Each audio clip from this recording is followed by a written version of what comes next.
Hello Barbara Stanwyck enthusiasts, welcome back to my channel. My name is Miriam and we're back at discussing the incomparable Stany and some other overlooked gems that also deserve a closer look, but this time with a twist. Oh, sure. What do I need with a bank account? Something will turn up before August. Something always does. Oh, Bill, it would be fun. Because we're talking about two films directed by the legendary filmmaker Douglas Sirk, two of his lesser known, perhaps somewhat forgotten masterpieces, and two other stellar performances by our one and only Barbara Stanwyck. The fact that she starred in both films is no coincidence. All I Desire and There's Always Tomorrow share common themes, and for that purpose, Barbara Stanwyck's characters serve as catalysts, as two important female figures emerging from the past to ignite memories and bring to the surface unresolved issues or yearnings. Her impact in both films, especially in the family dynamics that both films present, is essential to understanding and appreciating both movies. And even if they don't represent Douglas Sirk's most canonical, technical, or melodramas, they offer a unique perspective on his work. These films that were, at the time of their releases, dismissed by the critics and even today referred to as mere soapy melodramas, they reveal as much about Sirk's vision as they do about Stanwyck's knack for playing characters that audiences would empathize with and root for, even if they don't always agree with her choices. So we're here to talk about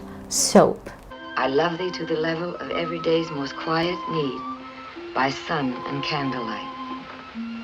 As Stanwyck revealed when asked about All I Desire, she said, "I'm playing the type of part I've played many times, a bad woman trying to make up for past mistakes. My only problem is finding a way to play my 40th fallen female in a different way from my 39th. But she did play them differently, and that's what we'll see in today's video.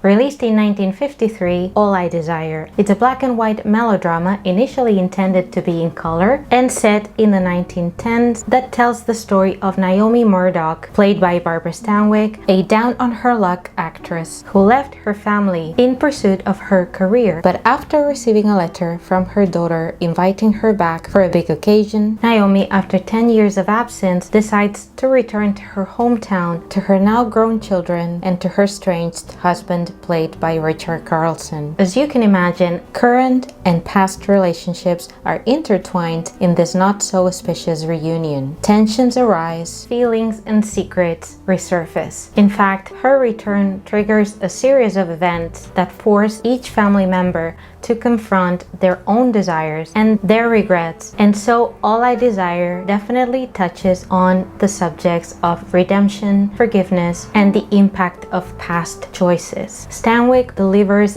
a nuanced, rich, and ambiguous performance in All I Desire. I have to say that the film has a very heavy noirish atmosphere, and initially Barbara Stanwyck's character kind of falls into the tropes of the femme fatale, and also Douglas Sirk explained that in a way Stanwyck's character in All I Desire was a pre-study of the role of the actress that Lana Turner would play later in Imitation of Life. Well, you give me credit for nothing.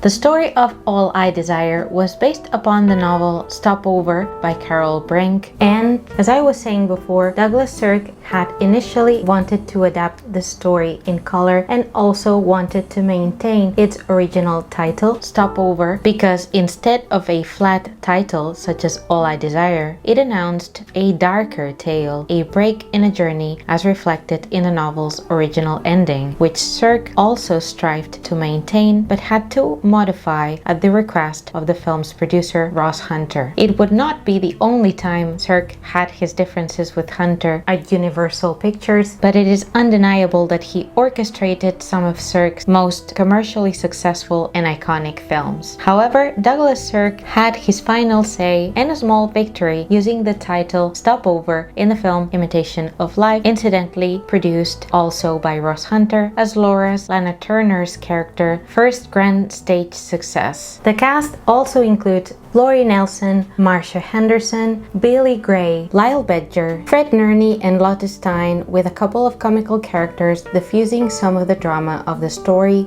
Maureen O'Sullivan, and Richard Long, who would go on to appear together again with Barbara in the popular 1960s TV series The Big Valley, playing mother and son. Everyone is frankly quite effective, especially Carlson in his usual good-natured role, and Lyle Bedger does a good job here, though I feel that his part is a bit constricted and one-dimensional. And with Maureen O'Sullivan and Billy Gray offering some of the most touching performances in All I Desire, aside from Barbara's. And being this a black and white film, in this case for All I Desire, instead of his usual collaborator Russell Metty, Carl Guthrie was assigned to the film. He was quite an expert on crisp black and white photography, which he showcased in films such as Caged, or most memorably in House on the Haunted Hill. He imbues the film with film noir finery and heavy shadows, which paired perfectly with Douglas Sirk's signature frame composition and distinct use of mirrors and windows in his films. But despite its quiet brilliance and Barbara Stanwyck's fantastic performance, the movie didn't quite land, even despite the fact that you feel it could have become something else. Had Douglas Sirk had his way in this instance, the movie is still unmissable for Stanwyck fans because her work in All I Desire, along with the rest of the cast, elevates this film beyond any oversimplification. This is fine melodrama directed by one of its masters. You don't know what this means to an actress. The second and final film I will be discussing in today's video has to be my favorite amongst the filmography of Douglas Sirk, along with movies that I adore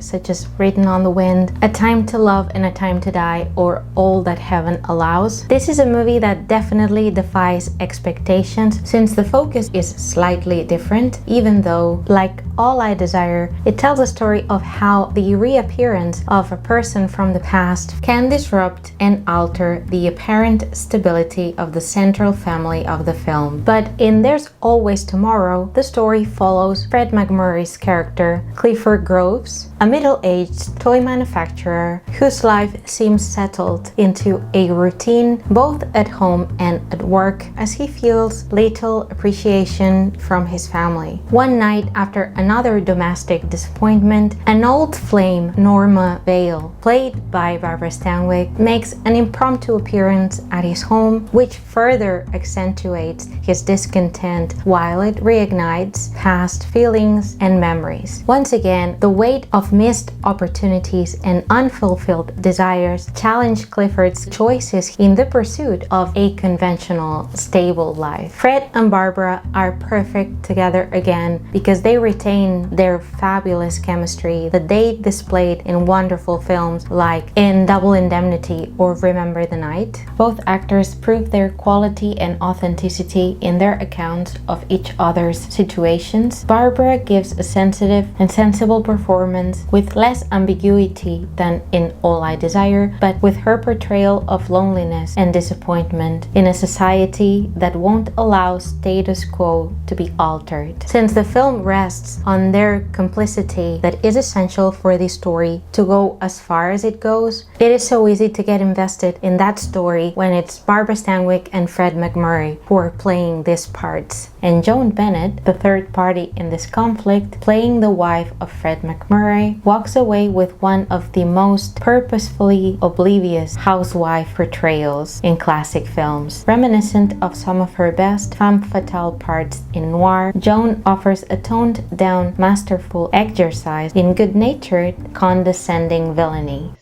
Thank you. This film also features some of the most obnoxious children that you can find in Douglas Sirk's filmography, with the exception, of course, of All That Heaven Allows. But this is where it gets interesting because the same actor, William Reynolds, played not once but twice the awful selfish son in both Sirk films, although in There's Always Tomorrow, he has room for change, thanks in large measure to his level-headed girlfriend Anne, played wonderfully story by Pat Crowley and by Barbara Stanwyck, who really puts him in his place finally, along with his sister played by Gigi Perreault. And it is not the only coincidence between these two Sirk films. The difference between these two movies, which go again quite hand in hand, is the fact that the pivotal character in There's Always Tomorrow is a man, which is quite refreshing because we see him also facing neglect, the weight of societal pressures, and reaching a certain age and finding that you're expected to basically exist like a robot. I'm becoming like one of my own toys. Clifford Grove's the walkie-talkie robot. Wind me up in the morning and I walk and talk. I go to work all day. Wind me up again and I come home at night and eat dinner and go to bed. The story of There's Always Tomorrow was based in this case on a novel by Ursula Parrott, whose work was often adapted during the 1930s, especially in the pre-code era, with titles such as The Divorcee. What I didn't know prior to prepping for this video was that there was a previous adaptation of the story by the same title, There's Always Tomorrow, released in 1934, also produced by Universal and starring Frank Morgan, Robert Taylor, or Beanie Barnes. While the premise is the same, the two films, almost 20 years apart, have a distinct approach, with Sirk's version creating a more realistic and gut-wrenching account of the situations behind the potential affair between these two main characters. There's Always Tomorrow was also another movie that Douglas Sirk initially had planned to do in color. In this case, Russell Metty, who is the cinematographer for this film, does a superb job with black and white photography. He was Sirk's preferred cinematographer for a reason, creating such a powerful effect with light and heavy shadows, contributing immensely to this film's ulterior sense of fatalism. He was mostly remembered, in fact, for his color collaborations with Sirk, but he was also a master with striking black and white masterpieces such as the ones he created with filmmakers such as Orson Welles in Touch of Evil or The Stranger, in this film's case also. Once again, Douglas Sirk's ability to frame characters within the confinements of their own traps, homes, is what makes There's Always Tomorrow stand out. By means of using candle holders, balusters, he further emphasizes the isolation, the division within the nuclear family of the film and between the main characters. This is a well-rounded, bleak tale that takes unexpected turns and that feels really comprehensive and real, but that once more was initially dismissed as a tear-jerker kind of film, although as shown here, thanks to Sirk's deft direction, some great and truthful performances, and an expert creative team, this is one of those so-called soapy melodramas that you really don't want to miss. And with that, I conclude today's video. I hope that you found enough reasons to give both films a go if you haven't already, or to rewatch them. As always, thank you so much for watching and for your support and for your love of classic films and of Barbara Stanwyck. And until next time, I'm a great believer in always leave them asking for something more. So thanks again, everybody. I have to change. I have to catch the train.